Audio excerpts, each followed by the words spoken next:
அனைவருக்கும் வணக்கம். ஒரு 20 வயசு இளைஞராக இருக்கும்போதே புரட்சித் தலைவர் எம்ஜிஆர் அவர்களை நம்பி அவங்களுடைய மன்றத்தில் சேர்ந்தவர். அந்த சின்ன வயசுலேயே எம்எல்ஏ என்ற ஒரு பெரிய பொறுப்பை ஏற்றவர்.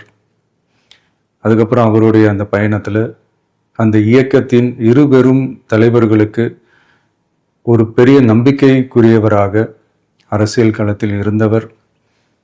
இப்படி 50 வருஷமா ஒரே இயக்கத்தில் இருந்த அண்ணன் செங்கோட்டையன் அவர்கள் இன்னைக்கு அவங்களுடைய அரசியல் அனுபவமும் அவங்களுடைய அந்த அரசியல் களப்பணியும் நம்மளுடைய தமிழக வெற்றி கழகத்திற்கு ஒரு பெரிய உறுதுணையாக இருக்கும் என்ற நம்பிக்கையுடன் இன்னைக்கு அவங்களுக்கும் அவங்களோட இணைந்து பணியாற்ற நம்மளோடு கைகோர்க்கும் அனைவருக்கும் மக்கள் பணியாற்ற வரவேற்கிறேன். நல்லதே நடக்கும், நல்லதே நடக்கும், நல்லது மட்டுமே நடக்கும். வெற்றி நிச்சயம்.